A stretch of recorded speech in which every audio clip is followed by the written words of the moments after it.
Okay. আজি আমি জিঅ'গ্ৰাফিৰ আৰু 10টা কুৱেশ্যন ডিছকাছ কৰিম। গোটেইকেইটা কুৱেশ্যন মেইনলি আমাৰ কিছুমান থিয়ৰী আছে জিঅ'মৰ্ফলজিত, সেই থিয়ৰীকেইটা ৰিলেটেড হয়। ফাৰ্ষ্টটো হৈ গ'ল তোমাৰ কণ্টিনেণ্টেল ড্ৰিফ্ট থিয়ৰী। এতিয়া কণ্টিনেণ্টেল ড্ৰিফ্ট থিয়ৰী কি হয় সেইটো অলপমান জানি লোৱা। এতিয়া আজিৰ দিনত আমি যেনেকৈ কণ্টিনেণ্টসমূহ চাই আছোঁ বা মহাদেশসমূহ বা মহাসাগৰসমূহ দেখি আছোঁ, আগৰ সময়ত বা একদম প্ৰথমতে আচলতে এই সাতখন মহাদেশ বা সাতখন মহাদেশ বা 5খন মহাসাগৰ নাছিলে। সেইটো সময়ত এটা তত্ত্ব দিয়া হৈছিলে কি কণ্টিনেণ্টেল ড্ৰিফ্ট থিয়ৰী বুলি। কোনে দিছিলে? ফাৰ্ষ্ট আমি থিয়ৰীটো পঢ়ি লওঁ, তাৰপিছত কোনে দিছিলে মই সেইটো ক'ম। তেওঁ কি কৈছিলে যে আমাৰ যোনখন পৃথিৱী হয়, পৃথিৱীখনত অকল এখনেই বিশাল ভূখণ্ড আছিলে যাক ছুপাৰ কণ্টিনেণ্ট বুলি কৈছিলে, আৰু লাহে লাহে সেই ভূখণ্ডৰে ভাগ হৈ হৈ বৰ্তমান সময়ত আমি 7খন মহাদেশ দেখিবলৈ পাওঁ। আৰু এই থিয়ৰীটো ফাৰ্ষ্ট যোনটো অপশ্যন হয় তাতে দিয়া আছে, it was proposed by Alfred Wegener. চাওঁ শুদ্ধ হ'বনে নহয়। তাৰপিছত দিছে যে Wegener explain the exact force responsible for continental movement. এতিয়া এইখন ডায়েগ্ৰামত যদি চাওঁ, ইয়াতে চোৱা যে ফাৰ্ষ্টতে মই ক'লোঁ যে অকল এখনেই ছুপাৰ কণ্টিনেণ্ট আছিলে, নামটো কি ক'লে? পেনজিয়া। আৰু পেনজিয়াৰ ছাৰাউণ্ডিঙত এখন বিশাল মহাসাগৰ আছিলে, নামটো কি আছিলে? পেন্থেলাছা। আৰু এই পেন্থেলাছা বা এই পেনজিয়া এটা সময়ত বিভক্ত হ'বলৈ আৰম্ভ কৰিলে। আমি যদি চাওঁ দুটা ভাগত বিভক্ত হ'ল, যোনটো নৰ্থত আছে তাক লৰেচিয়া বুলি কয়, যোনটো চাউথত আছে তাক গণ্ডৱানা বুলি কয়। আৰু ইয়াতে মাজত এখন সাগৰৰ সৃষ্টি হ'ল, যিখন সাগৰৰ নাম কি হয়? টেথিছ। তাৰপিছত আমি যদি চাওঁ লৰেচিয়া আকৌ 3টা ভাগলৈ বিভক্ত হ'ল, north America, Europe, Asia. Then Gondwana divide হ'ল তোমাৰ south America, Africa, India, Australia, Antarctica. তাৰপিছত ইয়াৰ কি হ'ল? মুভমেণ্ট হ'ল, ড্ৰিফটিং হৈ পেলাই আজিৰ দিনত আমি ঠিক এনেধৰণে আমাৰ পৃথিৱীখন দেখিবলৈ পাওঁ। এতিয়া ফাৰ্ষ্ট যোনটো ষ্টেটমেণ্ট হয় এইটো কাৰেক্ট হয়। কোনে দিছিলে? এলফ্ৰেড ৱেগেনাৰে দিছিলে, 1912ত দিছিলে। ইয়েৰটো মনত ৰাখি ল'বা। এতিয়া এই যে ছেপাৰেট হ'ল বা ব্ৰেকডাউন হ'ল, কিহৰ কাৰণে হ'ল? তাৰ কাৰণে কিবা নহয় কিবা এটাতো ফ'ৰ্চ ৰেছপনচিবল হ'ব। বাট এলফ্ৰেড ৱেগেনাৰে থিয়ৰীটো দিছিলে যদিও যিখিনি ফ'ৰ্চৰ কথা তেওঁ এলফ্ৰেড ৱেগেনাৰে তাতে এক্সপ্লেইন কৰিছিলে, সেই ফ'ৰ্চখিনি ভালদৰে এক্সপ্লেইন কৰিব নোৱাৰিলে, একজেক্ট ৰিজন তেওঁ দিব নোৱাৰিলে। ঠিক আছে, তো সেইকাৰণে কি হ'ব? ছেকেণ্ড ষ্টেটমেণ্টটো ইয়াতে ৰং হৈ যাব। একজেক্ট ফ'ৰ্চ ৰেছপনচিবল কোনটো হয় আচলতে কণ্টিনেণ্টেল মুভমেণ্টৰ কাৰণে, সেইটো এক্সপ্লেইন কৰিব নোৱাৰিলে। সেইটো কাৰণে ইয়াতে কি হ'ব? অপশ্যন অকল এটোহে কাৰেক্ট হ'ব। অ'কে, ছেকেণ্ডটোত চোৱা। ছেকেণ্ডটোত ইয়াতে এফালে জিঅ'লজিকেল টাৰ্ম দিয়া আছে আৰু তাৰপিছত ডেছক্ৰিপশ্যন দিয়া আছে। এই মাত্ৰ আমি চাই আহিলোঁ। প্ৰথমতে দিছে যে পেনজিয়া, কি বুলি কৈছে? Single super continent. এই মাত্ৰ চালোঁ, কাৰেক্ট হ'ব এইটো। দেন দিছে পেন্থেলাছা কি বুলি কৈছিলোঁ? এনচিয়েণ্ট অ'চেন ছাৰাউণ্ডিং পেনজিয়া, এইটো কাৰেক্ট হ'ব। টেথিছ কি বুলি কৈছে? Mountain range between Laurasia and Gondwana. Mountain range নাছিলে, কি আছিলে? চি হয়।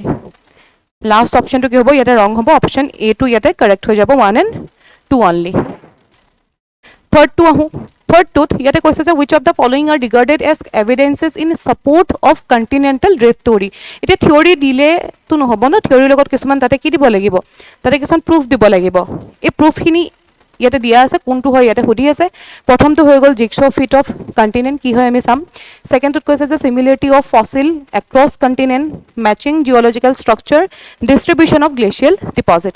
এতিয়া চোৱা, এলফ্ৰেড ৱেগেনাৰে কিছুমান প্ৰুফ দিছিলে, তাৰ মাজতে এটা ইম্পৰ্টেণ্ট হৈছে যে জিগছ ফিট অফ কণ্টিনেণ্ট। তাৰ অৰ্থটো হ'ল যে আমি যদি চাওঁ কণ্টিনেণ্টখিনি এতিয়াতো ছেপাৰেট হৈ আছে, বাট আমি যদি তাক আকৌ লগলৈ আনো, তেনেহ'লে পাজিল যেনেকৈ ছল্ভ হয়, ঠিক তেনেকৈ এই কণ্টিনেণ্টৰ যোনবিলাক কোষ্টলাইন হয়, কোষ্টলাইনবিলাকো পাৰফেক্টলি ফিট হয় বুলি কৈছে। ঠিক আছে, সেইটোকে আমি কি বুলি ক'লোঁ? জিগছ ফিট বুলি ক'লোঁ। দেন কৈ আছে যে similarity of fossil across continent, বেলেগ বেলেগ কণ্টিনেণ্টত চিমিলাৰ ফচিল পাইছে বুলি তেওঁ কৈছে। সেইটোতে কি প্ৰুফ হৈ আছে যে কণ্টিনেণ্টসমূহ এটা টাইমত একেলগে আছিলে, সেইটো কাৰণে চিমিলাৰ ফচিল এক্ৰছ কণ্টিনেণ্ট পোৱা গৈছে। মেচিং জিঅ'লজিকেল ষ্ট্ৰাকচাৰ, কণ্টিনেণ্টবিলাকৰ জিঅ'লজিকেল ষ্ট্ৰাকচাৰৰ মেচিং আছে, যাৰ কাৰণে সেইটো এটা প্ৰুফ হয়। তাৰ লগতে ডিষ্ট্ৰিবিউশ্যন অফ গ্লেচিয়েল ডিপজিট ইয়াতে দিয়া আছে গোটেইকেইটা, এবাৰ ভালদৰে পঢ়ি চাবা। দেন ফ'ৰ্থ কুৱেশ্যনটোত সুধিছে with reference to sea floor spreading theory consider the following statement. এতিয়া এই কুৱেশ্যনটো কৰাৰ আগতে মই এটা বেলেগ কুৱেশ্যন কৰোঁ, যিটো আমাক আচলতে এই এনচাৰটো কৰিবলৈ হেল্প কৰিব। ফিফ্থ কুৱেশ্যনটো ফাৰ্ষ্টতে চাই লওঁ। Consider the following statement regarding convection current. They originate due to internal heat within the earth. আৰ্থৰ হোম link convection current with continental movement. Convection current occur in the earth's core only. এতিয়া এটা বস্তু এটা চাবা, আমি জানো যে আমাৰ আৰ্থৰ এটা ইণ্টেৰিয়ৰ আছে, বেলেগ বেলেগ পাৰ্টত আমি ডিভাইড কৰি থৈছোঁ। আমি যদি চাওঁ তেনেহ'লে লাষ্ট আমি এটা হেৰিত চাইছিলোঁ অলৰেডি, আমাৰ যোনটো এস্থেনস্ফিয়াৰ আছে, এস্থেনস্ফিয়াৰত কি আছে, মল্টেন মেগমা আছে।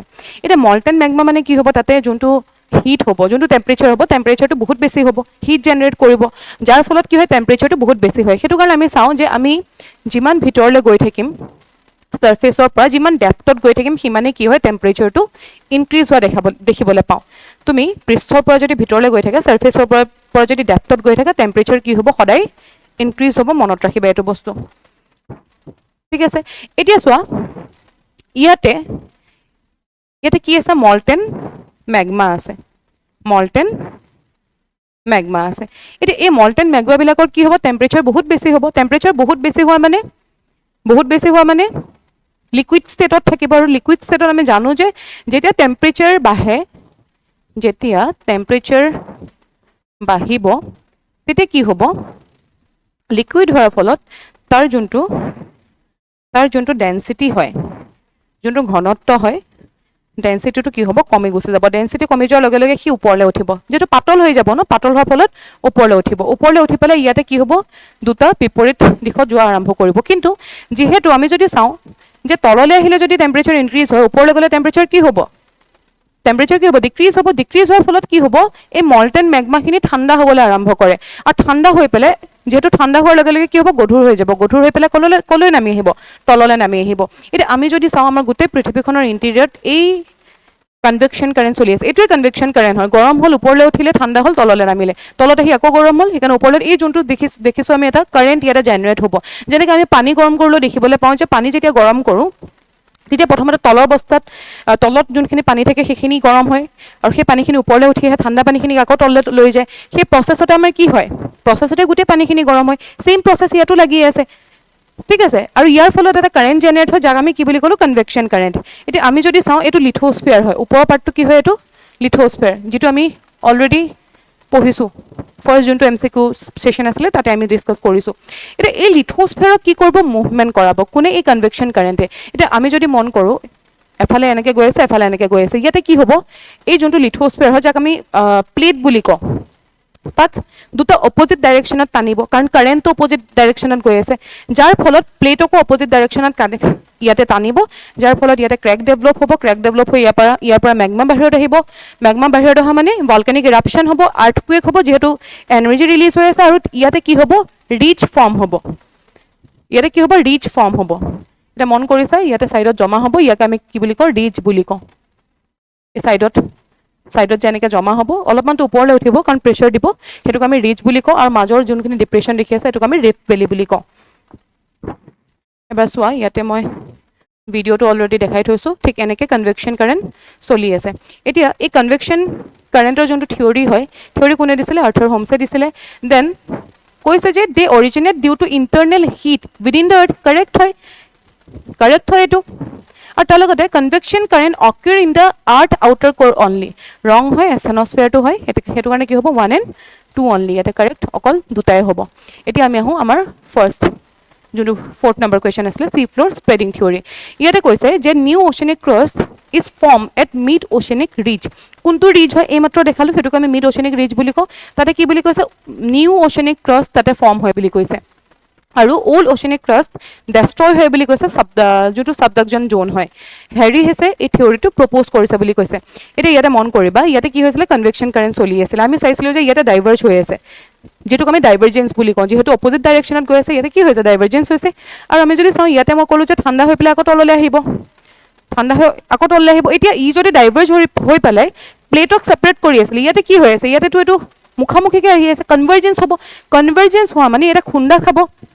আৰু খুন্দা খোৱাৰ ফলত কি হ'ব, আচলতে যোনখন হেভি ক্ৰাষ্ট হয়, ক্ৰাষ্ট আমি আগতে পঢ়ি ৰাখিছোঁ, সেইকাৰণে মই ৰিপিট কৰা নাই। মই এটা হেৰিত কৈ দিছোঁ, চিম্পল টাৰ্মত কৈ দিছোঁ। ক্ৰাষ্ট মানে হৈছে আমাৰ যোনটো ছলিড যোনটো লেয়াৰ হয়, একেবাৰে ওপৰত আছে। আমি যদি এখন পৃথিৱী বুলি ধৰোঁ, পৃথিৱীৰ ওপৰত থকা যোনটো ছলিড লেয়াৰ হয়, তাক আমি ক্ৰাষ্ট বুলি কওঁ। আৰু এই ক্ৰাষ্ট দুটা টাইপৰ থাকে, এটা থাকিব কণ্টিনেণ্টেল ক্ৰাষ্ট, এটা হয় তোমাৰ অ'চেনিক ক্ৰাষ্ট, যিটো অ'চেনৰ তলত থাকিব। এতিয়া এটা বস্তু মনত ৰাখিবা, এই দুখন ক্ৰাষ্টৰে ডেনচিটি বেলেগ বেলেগ হয়। অ'চেনিক ক্ৰাষ্ট ডেন্সিটি ওশেনিক ক্ৰাষ্টৰ ডেন্সিটিটো বেছি থাকে যাৰ কাৰণে ই বেছি গধুৰ হয় আৰু কণ্টিনেণ্টেল ক্ৰাষ্টৰ ডেন্সিটি কম থাকে যাৰ কাৰণে ই পাতল হয় এতিয়া ইয়াতে যদি চোৱা ইয়াতে যদি আমি দেখোঁ যে ইয়াতে দুখন ক্ৰাষ্ট আমি প্লেট বুলি ক'ব পাৰোঁ ঠিক আছে আমি প্লেট বুলি ক'ব পাৰোঁ ইয়াক এতিয়া ইয়াতে যদি চাওঁ দুখন প্লেটৰ কনভাৰ্জেঞ্চ হৈ আছে মুখামুখিকৈ খুন্দা খাই আছে আৰু মুখামুখিকৈ যেতিয়া খুন্দা খাব মনত ৰাখিবা যোনখন গধুৰ প্লেট হয় যাৰ ডেন্সিটি হেভি থাকে সি কি হ'ব ইয়াতে তললৈ সোমাই যাব এইটোক আমি কি বুলি কওঁ সাবডাকশ্যন জোন বুলি কওঁ আৰু ইয়াতে কিহৰ ফৰ্মেশ্যন হ'ব ট্ৰেন্সৰ ফৰ্মেশ্যন হ'ব এতিয়া আমি যদি চাওঁ দুফালৰ পৰা এখন প্লেট আহি আছিলে এখন তললৈ সোমাই যাব এই যে ডিপ্ৰেশ্যনটো দেখি আছে ইয়াতে এই ডিপ্ৰেশ্যনটোকে আমি কি বুলি কওঁ ট্ৰেন্স বুলি কওঁ ট্ৰেন্সৰ ফৰ্মেশ্যন ক'ত হৈ আছে কনভাৰ্জেণ্ট বাউণ্ডেৰীত হৈ আছে য'ত কনভাৰ্জেঞ্চ হৈ আছে মিড অ'চেনিক ৰিজ ক'ত হৈ আছিলে য'ত ডাইভাৰ্জেঞ্চ হৈ আছিলে এতিয়া এই ট্ৰেন্স কি হয় ডিপেষ্ট পইণ্ট হয় অৰ্থৰ মনত ৰাখিবা মেৰিয়ানা ট্ৰেন্স এতিয়া এবাৰ চাই লোৱা এইটো ডায়েগ্ৰামত ইয়াতে ডাইভাৰ্জেঞ্চ হৈ আছে এতিয়া এটা বস্তু কোৱা প্লেটকেইখন যদি এফালে গৈ আছে এই জেগাটো কি খালী হৈ যাব নেকি ইয়াতে খালী নহয় মনত ৰাখিবা এই যে তলৰ পৰা মেগমা ওলাই আহি আছে সেই মেগমা ইয়াতে ছেটেল হৈ গৈ থাকিব তাৰমানে এইখন ইফালে গৈ আছে নিউ মেগমা ইয়াতে ছেটেল হৈ আছে এইটোক আমি কি বুলি কওঁ চি ফ্ল'ৰ স্প্ৰেডিং থিয়ৰী বুলি কওঁ চিৰ যোনখন ফ্ল'ৰ হয় সেইখন ইয়াতে কি হৈ আছে স্প্ৰেড হৈ আছে ক'ত স্প্ৰেড হ'ব এই ডাইভাৰ্জেঞ্চত হ'ব য'ত ডাইভাৰ্জেঞ্চ হৈ আছে তাতে স্প্ৰেড হ'ব কিন্তু য'ত কনভাৰ্জেঞ্চ হৈ আছে তাতে কি হৈছে এখন প্লেট তললৈ নামি গৈছে ন কি হয় এইটো ডেষ্ট্ৰয় হৈ আছে এখন প্লেট ইয়াতে কি হৈ আছে স্প্ৰেড হৈ আছে আৰু ইয়াতে কি হৈছে ডেষ্ট্ৰয় হৈ আছে এতিয়া চোৱা এনচাৰটো new oceanic crust is form mid oceanic ridge correct হয় ন য'ত মিড অ'চেনিক ৰিজ ফৰ্ম হৈছিলে তাতে নিউ অ'চেনিক ক্ৰাষ্টৰ ফৰ্মেশ্যন হৈ আছে old oceanic crust is destroyed at subduction zone correct হয় এইটো আৰু হেৰি হৈছে এইটোক প্ৰপ'জ কৰিছিলে থিয়ৰীটো অ'কে ইয়াতে আই থিংক এনচাৰটো থাকি গ'ল কোনো কথা নাই গোটেইকেইটা ইয়াতে কি হ'ব কাৰেক্ট হ'ব মনত ৰাখিবা অ'কে এতিয়া আমাৰ 6 নম্বৰ কুৱেশ্যনটোলৈ আহোঁ with reference to plate tectonic theory consider the following statement এতিয়া আমি যদি চাওঁ প্লেট টেকটনিক থিয়ৰী বেলেগ একো নহয় ই কনভেকশ্যন কাৰেণ্টৰ ফলত কি হৈছে প্লেটবিলাকৰ মুভমেণ্ট হৈ আছে আৰু সেই প্লেটবিলাকৰ মুভমেণ্টৰ যোনটো মেকানিজম হয় সেইটোৱে ইয়াতে বুজাই আছে ইয়াতে কৈছে যে লিথোস্ফেৰিক প্লেট মুভ অভাৰ এষ্টনস্ফেৰ কাৰেক্ট হয় এইটো আমি যদি চাওঁ তেনেহ'লে ইয়াতে কি আছিলে আমাৰ ক্ৰাষ্ট আছিলে আৰু মেণ্টেলৰ আপাৰ মোষ্ট পৰ্চনটোৰ লগত আমি মিলাই পেলাই কি কৈছিলোঁ ইয়াক লিথোস্ফেৰ বুলি কৈছিলোঁ আৰু এই লিথোস্ফেৰ কি হয় লিথোস্ফেৰ সলিড হয় আৰু ইয়াৰ তলতে কি আছিলে এস্থেনস্ফেৰ আছিলে আৰু ই ছেমি লিকুইড ফৰ্মত আছিলে আৰু ইয়াৰ ওপৰতে মুভমেণ্ট কৰি থাকে বুলি মই কৈছিলোঁ হয় ন তেনেহ'লে এই লিথোস্ফেৰক আমি প্লেটছ বুলি ক'ব পাৰোঁ কাৰণ লিথোস্ফেৰ অকল এটা পাৰ্টত নাই ফাৰ্ষ্ট আমি থিয়ৰীতে চালোঁ ন ফাৰ্ষ্টতেতো এটাই আছিলে তাৰপিছত ডিভাইড হ'ল তোমালোকে মোক কমেণ্ট বক্সত কোৱা যে এজ অফ নাও আমাৰ আৰ্থত কিমান মেজৰ প্লেটছ আছে কিমানটা পাৰ্টত ডিভাইড হৈ আছে মেজৰলি কমেণ্টত মোক কোৱা সেইটো তাৰপিছত যদি চাওঁ কাৰেক্ট হয়তো divergent boundaries are associated with fold mountain formation তাৰপিছত কৈছে যে transform boundaries are associated with earthquake এতিয়া ডাইভাৰ্জেণ্ট বাউণ্ডেৰী কি হয় আমি বুজি পাইছোঁ চাগে মিড অ'চেনিক ৰিজ যোনটো ডাইভাৰ্জ হৈ আছিলে এতিয়া তাতে ফুল মাউণ্টেইন ফৰ্মেশ্যন মই মেনশ্যন কৰিছিলোঁ জানো সেইটো মোক এটা কথা কোৱা মই মেনশ্যন কৰিছিলোঁ জানো মই কি কৈছিলোঁ যেতিয়া ডাইভাৰ্জেঞ্চ হ'ব এইফালে মেগমা ওলাই আহিব যাৰ ফলত কি হ'ব ভলকেনিক ইৰাপশ্যন হ'ব তাৰপিছত এইটো নম্বৰ 1 ছেকেণ্ডত কি ক'লোঁ আৰ্থকুৱেক হ'ব আৰ্থকুৱেক চবৰ লগতে জড়িত হয় মনত ৰাখিবা এইটো তাৰপিছত কি বুলি ক'লোঁ মিড অ'চেনিক ৰিজৰ ফৰ্মেশ্যন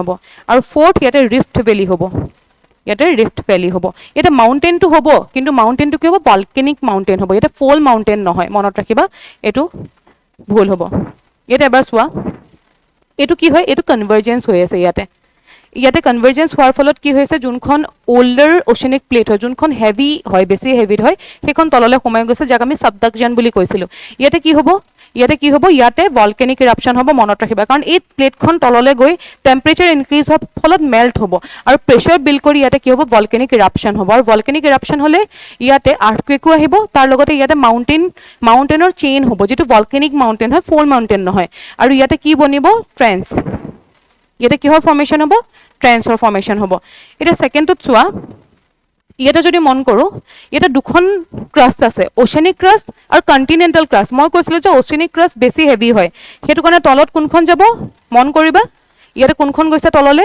কোনখন তললে গৈছে ইয়াতে ওশেনিক ক্ৰাষ্ট তললে গৈছে আৰু এই ওশেনিক ক্ৰাষ্টখন তললে যোৱাৰ ফলত ইয়াতে প্ৰেছাৰ ডেভেলপ হ'ব আৰু ইয়াতে কি হ'ব মাউণ্টেনৰ ফৰ্মেশ্যন হ'ব মাউণ্টেনৰ ফৰ্মেশ্যন হ'ব আৰু এই মাউণ্টেনটোক আমি কি বুলি ক'ম ফল মাউণ্টেন বুলি ক'ম মনত ৰাখিবা এতিয়া আমি যদি চাইছো কনভাৰ্জেন্সত ফল মাউণ্টেনৰ ফৰ্মেশ্যন হৈ আছে আৰু কি convergence oceanic and continental crust আৰু এটা কনভাৰ্জেন্স হ'ব পাৰে সেইটো কি কণ্টিনেণ্টেল আৰু কণ্টিনেণ্টেল আমি যদি মন কৰোঁ কণ্টিনেণ্টেল ক্ৰাষ্টৰ যিহেতু ডেন্সিটি ইকুৱেল হয় দুখন যদি কণ্টিনেণ্টেল ক্ৰাষ্ট থাকে তাৰ ডেন্সিটি প্ৰায় ইকুৱেল হ'ব যাৰ ফলত কি হ'ব ইয়াতে দুখন প্লেটে ইয়াতে কি কৰিব ফল্ড হ'ব যাৰ ফলত ইয়াতে ফল মাউণ্টেন হ'ব যিটো আমাৰ হিমালয় এটা এক্সাম্পল হয় ফল মাউণ্টেনৰ আৰু কিহৰ কনভাৰ্জেন্স হৈছিলে তাতে কণ্টিনেণ্টেল আৰু কণ্টিনেণ্টেল ক্ৰাষ্টৰ কনভাৰ্জেন্স হৈছিলে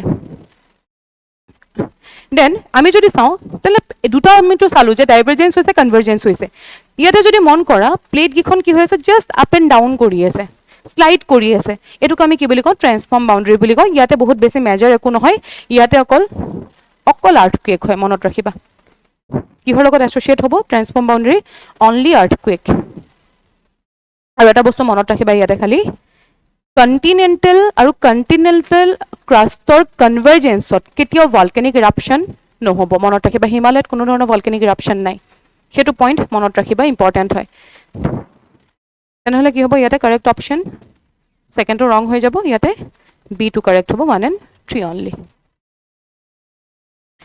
Then 7 number question to sound. Which of the following features are generally associated with convergent plate boundary? এই মাত্র চালো convergence হলে কি হ'ব? Deep oceanic trends হ'ব definitely, volcanic arc হ'ব, fold mountain হ'ব, আৰু mid oceanic ridge no. এটো কি আছিলে? Divergence or আছিলে। হেতু কাৰণে কি হ'ব? Option A to correct হ'ব 1, 2 and 3 only. 8 number question to solve. Consider the following statement. Oceanic crust is generally denser than continental crust. এই মাত্ৰ আমি হেতুৱে কলো যে continental crust কি হ'ব denser হ'ব continental crust লগে crustতকে correct. Continental crust usually subduct beneath oceanic crust. No, oceanic crust খন তললে যাব কিয় বেছি density. Option কোনটো correct হ'ব option 1 only. Then the Himalaya are an example of এই মাত্ৰ পঢ়ি আহিলো কি হয় continental convergence. তাৰপিছত last question to solve. The ring of fire is mainly associated with desert formation, volcanic and earthquake activity, ocean current, glacial movement.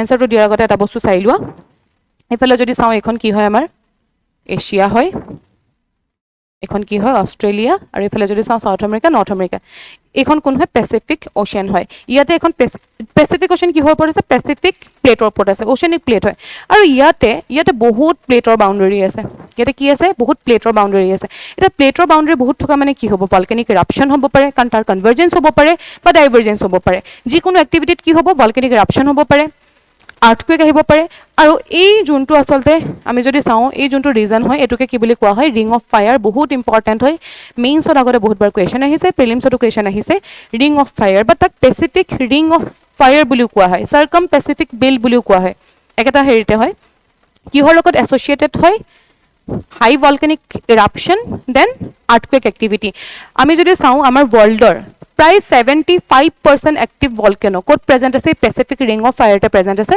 আৰু 90% earthquake এই ৰিজনটোৰ লগতে এছ'চিয়েটেড হয় বি অপশ্যনটো ইয়াতে কাৰেক্ট হ'ব ঠিক আছে আজিৰ কাৰণে ইমানেই আছিলে আমি নেক্সট যোনটো চিৰিজ হয় তাতে আমি আকৌ 10টা MCQ ডিছকাছ কৰিম